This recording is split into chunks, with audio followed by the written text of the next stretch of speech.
Indeed, breaking news from Sydney, Australia. Police now say the 16-hour Sydney siege is over. Let's take a live look at Sydney's downtown core. Australia News Network reports that 5 people are injured, at least 2 are dead. It's unknown if the gunman, identified as a self-styled radical Muslim clerk, is one of the deceased. Bomb disposal unit is now inside the Lindt Chocolate Cafe where the events took place. 49-year-old Manharan Monis, that is well known to police. At one point, 2 people at the cafe held up a flag or banner with an Islamic declaration of faith that has been used by extremists before. Again, the Sydney siege, that is, has come to an end. Here at home, grief counselors will be made available to students at Earl Marriott Secondary today as classrooms mourn the loss of 15-year-old young man killed in a swarming this weekend. Greg Harper joins us from South Surrey to explain. Greg? Good morning, Jody. Just outside Earl Marriott Secondary in Surrey this morning. Students beginning to arrive here this morning for class, and we're speaking to many of them. Some didn't know who Dario was. This is a big school. Some have friends who knew him, and some knew exactly who he was. And there's a lot of emotion here this morning, understandably so. According to police, Dario was out with a friend of his. Dario just 15 years of age, his friend 14 years old. And when both of them were attacked by a group of 4, possibly 5 people. This happened near 156th Street and 18th Avenue, and it was around 2:45 a.m. on Saturday morning. The 2 teenagers ran to a nearby home before they were taken to hospital from there. Dario died in hospital hours later from his injuries. Investigators say weapons were involved in the attack, but won't say what kind of weapons were used. Here's what some students are saying this morning. I just think it's really sad, and no one deserves to die that young, so just really terrible. And especially like in this neighborhood, like we're always out, so it's just scary to think that someone could, like, around you get killed. Now, according to one student we talked to, Dario was at a house party that ended up outside, and things escalated from there. This hasn't been confirmed by police, and police are still looking for the suspects. Jody? What a tragic story in South Surrey. Thanks so much. Greg Harper reporting live for us this hour. A body has been found in some bushes in Port Coquitlam, but at this point, RCMP don't believe they are dealing with anything suspicious. The discovery was made yesterday afternoon at Cheen Drive in Bedford Street. Cause of death still unknown. People living nearby have suggested a homeless woman was living in a tent in the area, but Mounties have yet to confirm that. A coroner's report has been ordered to determine how this person died.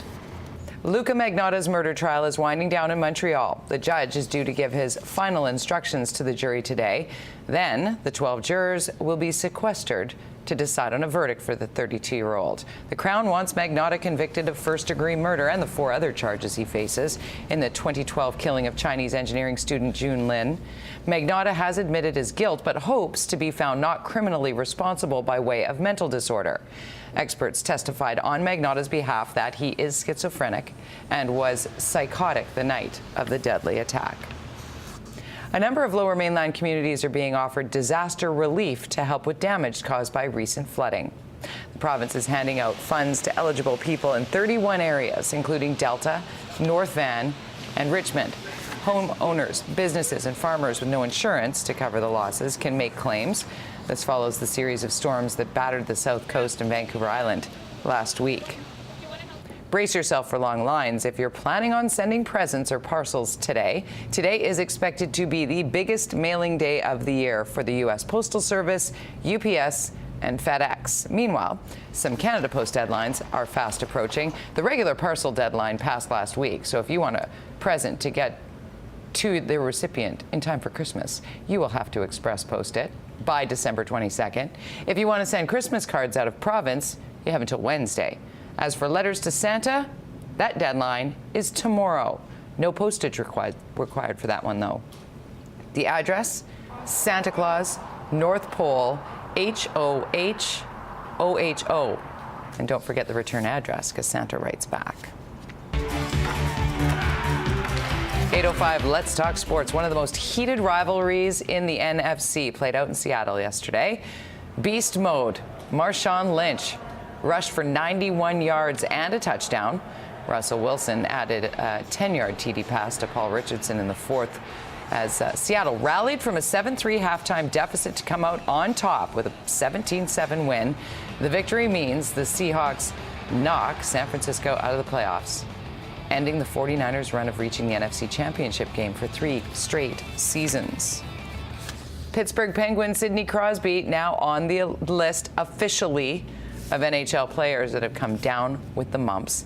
The league is dealing with a widespread outbreak with players from Anaheim, Minnesota, the Rangers and Devils among those affected. The Penguins announced Crosby's diagnosis after holding the two-time MVP out of the lineup Friday and Saturday as a precaution when swelling developed on the right side of his face.